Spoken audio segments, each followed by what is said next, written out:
നമസ്കാരം, എല്ലാവർക്കും PSC പ്രോയിലേക്ക് സ്വാഗതം.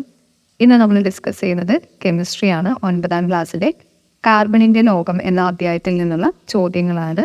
ചാനൽ ആദ്യമായിട്ട് കാണുന്നവരാണെങ്കിൽ സബ്സ്ക്രൈബ് ചെയ്യാൻ മറക്കരുത്. നമുക്ക് ഇന്നത്തെ ക്ലാസ്സിലോട്ട് കിടക്കാം. കാർബണിൻ്റെ ലോകം. പ്രപഞ്ചത്തിലെ മൂലകങ്ങളുടെ അളവിൽ എത്രാം സ്ഥാനമാണ് കാർബണിന് ഉള്ളത്? 4ാം സ്ഥാനമാണ്. ഭൂവൽക്കത്തിലെ മൂലകങ്ങളുടെ അളവിൽ കാർബണിന് എത്രാം സ്ഥാനമാണുള്ളത്? 15ാം സ്ഥാനം. പ്രപഞ്ചത്തിലെ മൂലകങ്ങളുടെ അളവിലാണെങ്കിൽ കാർബണിന് 4ാം സ്ഥാനവും ഭൂവൽക്കത്തിലെ മൂലകങ്ങളുടെ അളവ് വെച്ച് നോക്കുമ്പോൾ കാർബണിന് 15ാം സ്ഥാനവുമാണ്. കാർബണിൻ്റെ ആറ്റോമിക നമ്പറാണ് 6. പരസ്പരം സഹസംയോജക ബന്ധനത്തിൽ ഏർപ്പെടാൻ ആറ്റങ്ങൾക്കുള്ള കഴിവിന് പറയുന്ന പേരാണ് കാറ്റിനേഷൻ. പരസ്പരം സഹസംയോജക ബന്ധനത്തിൽ ഏർപ്പെടാൻ ആറ്റങ്ങൾക്കുള്ള കഴിവിന് പറയുന്ന പേര് കാറ്റിനേഷൻ എന്നാണ്. ഒരേ രാസഗുണവും വ്യത്യസ്ത ഭൗതിക ഗുണങ്ങളുമുള്ള ഒരു മൂലകത്തിൻ്റെ തന്നെ വിവിധ രൂപങ്ങളെ വിളിക്കുന്ന പേരാണ് രൂപാന്തരങ്ങൾ അഥവാ അലോട്രോപ്സ്. ഒരേ രാസഗുണവും വ്യത്യസ്ത ഭൗതിക ഗുണങ്ങളുമുള്ള ഒരു മൂലകത്തിൻ്റെ തന്നെ വിവിധ രൂപങ്ങളെ വിളിക്കുന്നത് രൂപാന്തരങ്ങൾ അഥവാ അലോട്രോപ്സ് എന്നാണ്. വ്യത്യസ്ത രൂപാന്തരങ്ങൾ ഉണ്ടാകുന്ന പ്രതിഭാസത്തിന് പറയുന്ന പേരാണ് രൂപാന്തരത്വം. കാർബണിൻ്റെ പ്രധാന ക്രിസ്റ്റലീയ രൂപാന്തരങ്ങളാണ് ഗ്രാഫൈറ്റ്, വജ്രം, ഫുള്ളറിൻ, ഗ്രഫീൻ എന്നിവ. ഗ്ലാസ് മുറിക്കാൻ ഉപയോഗിക്കുന്ന കാർബണിൻ്റെ രൂപാന്തരമാണ് വജ്രം. വജ്രത്തിൻ്റെ ക്രിസ്റ്റൽ ഘടനയിൽ ഓരോ കാർബൺ ആറ്റവും അതിനു ചുറ്റുമുള്ള എത്ര കാർബൺ ആറ്റങ്ങളുമായിട്ടാണ് സഹസംയോജക ബന്ധനത്തിൽ ഏർപ്പെട്ടിരിക്കുന്നത്? വജ്രത്തിൻ്റെ ക്രിസ്റ്റൽ ഘടനയിൽ ഓരോ കാർബൺ ആറ്റവും അതിനു ചുറ്റുമുള്ള 4 കാർബൺ ആറ്റങ്ങളുമായിട്ടാണ് സഹസംയോജക ബന്ധനത്തിൽ ഏർപ്പെട്ടിരിക്കുന്നത്. ശുദ്ധമായ വജ്രത്തിൻ്റെ നിറം വജ്രത്തിന് നിറമില്ല. ബോറോണിൻ്റെ സാന്നിധ്യം മൂലം വജ്രത്തിന് ലഭിക്കുന്ന നിറമാണ് നീല നിറം. ഏത് മൂലകത്തിൻ്റെ സാന്നിധ്യമാണ് വജ്രത്തിന് മഞ്ഞ നിറം നൽകുന്നത്? നൈട്രജനാണ്. വജ്രത്തിൻ്റെ നീല നിറത്തിന് കാരണം ബോറോണാണ്. അതുപോലെ വജ്രത്തിൻ്റെ മഞ്ഞ നിറത്തിന് കാരണം നൈട്രജനാണ്. വജ്രം സൂര്യപ്രകാശത്തിൽ നന്നായി തിളങ്ങുകയും പ്രകാശം പ്രതിഫലിപ്പിക്കുകയും ചെയ്യുന്നത് ഏത് പ്രതിഭാസം മൂലമാണ്? പൂർണ്ണാന്തര പ്രതിഫലനം. വജ്രം സൂര്യപ്രകാശത്തിൽ നന്നായി തിളങ്ങുകയും പ്രകാശം പ്രതിഫലിപ്പിക്കുകയും ചെയ്യുന്നത് പൂർണ്ണാന്തര പ്രതിഫലനം മൂലമാണ്. ഉയർന്ന താപനിലയിലുള്ള ചൂളയിൽ 3000 ഡിഗ്രി സെൽഷ്യസിൽ ഉന്നത മർദ്ദത്തിൽ ഗ്രാഫൈറ്റിനെ ചൂടാക്കുമ്പോൾ ക്രമേണ അത് ഡാഷായി മാറുന്നു, വജ്രമായി മാറുന്നു. ഉയർന്ന താപനിലയിലുള്ള ചൂളയിൽ 3000 ഡിഗ്രി സെൽഷ്യസ് ഉയർന്ന മർദ്ദത്തിൽ ഗ്രാഫൈറ്റിനെ ചൂടാക്കിയാൽ അത് വജ്രമായി മാറുന്നു. കാർബണിൻ്റെ ഏറ്റവും മൃദുവായ ക്രിസ്റ്റലീയ രൂപമാണ് ഗ്രാഫൈറ്റ്. കാർബണിൻ്റെ ഏറ്റവും മൃദുവായ ക്രിസ്റ്റലീയ രൂപം അറിയപ്പെടുന്നത് ഗ്രാഫൈറ്റ് എന്നാണ്. ഖരാവസ്ഥയിലുള്ള സ്നേഹകം അഥവാ ലൂബ്രിക്കൻ്റ് ആയി ഉപയോഗിക്കുന്ന കാർബൺ രൂപാന്തരമാണ് ഗ്രാഫൈറ്റ്. ഖരാവസ്ഥയിലുള്ള സ്നേഹകം ആയി പ്രവർത്തിക്കുന്ന അല്ലെങ്കിൽ ലൂബ്രിക്കൻ്റായിട്ട് ഉപയോഗിക്കുന്ന കാർബൺ രൂപാന്തരമാണ് ഗ്രാഫൈറ്റ്. സഹസംയോജക ബന്ധനത്തിൽ ഏർപ്പെടാത്ത ഇലക്ട്രോണുകളുടെ സാന്നിധ്യം ഗ്രാഫൈറ്റിനെ ഡാഷാക്കി മാറ്റുന്നു, വൈദ്യുത ചാലകമാക്കി മാറ്റുന്നു. ഡാഷ് എന്ന അർത്ഥത്തിലുള്ള ഗ്രഫീൻ എന്ന ലാറ്റിൻ വാക്കിൽ നിന്നാണ് ഗ്രാഫൈറ്റിന് ആ പേര് ലഭിച്ചത്. അതിൻ്റെ അർത്ഥം എഴുതാൻ കഴിയുന്നത് എന്നാണ്.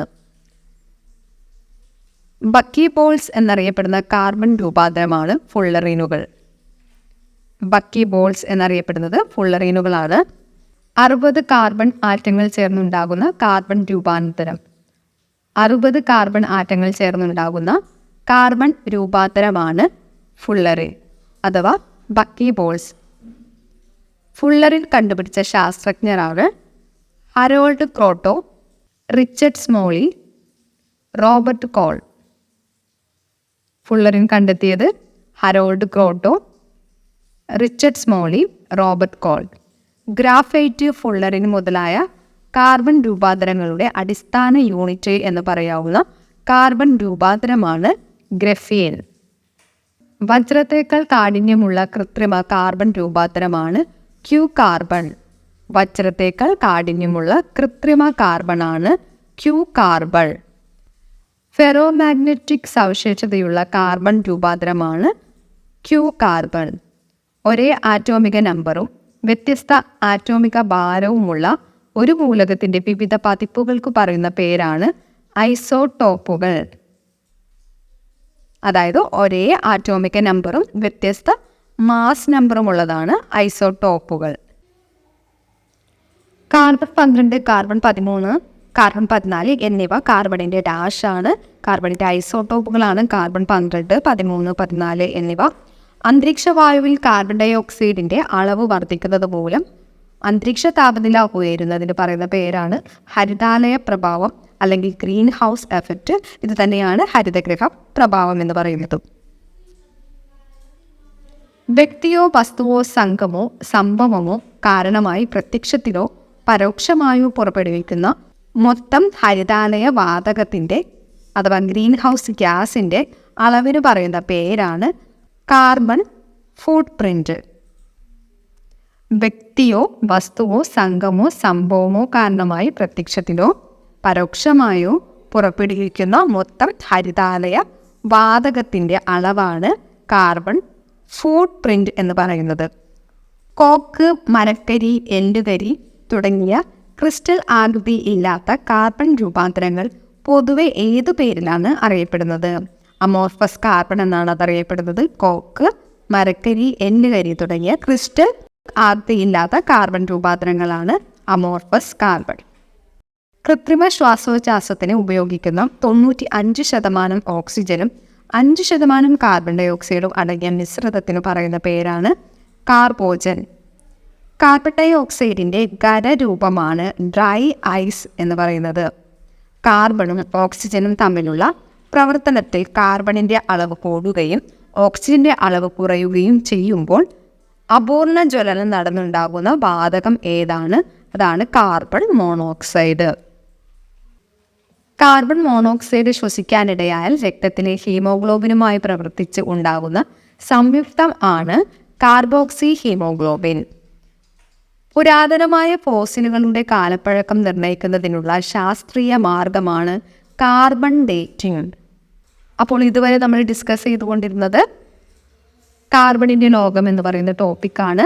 വീഡിയോസ് ഇഷ്ടമായാൽ ചാനൽ ലൈക്ക് ചെയ്യുക, സബ്സ്ക്രൈബ് ചെയ്യുക, കമൻറ്റ് ചെയ്യുക. Thanks for watching.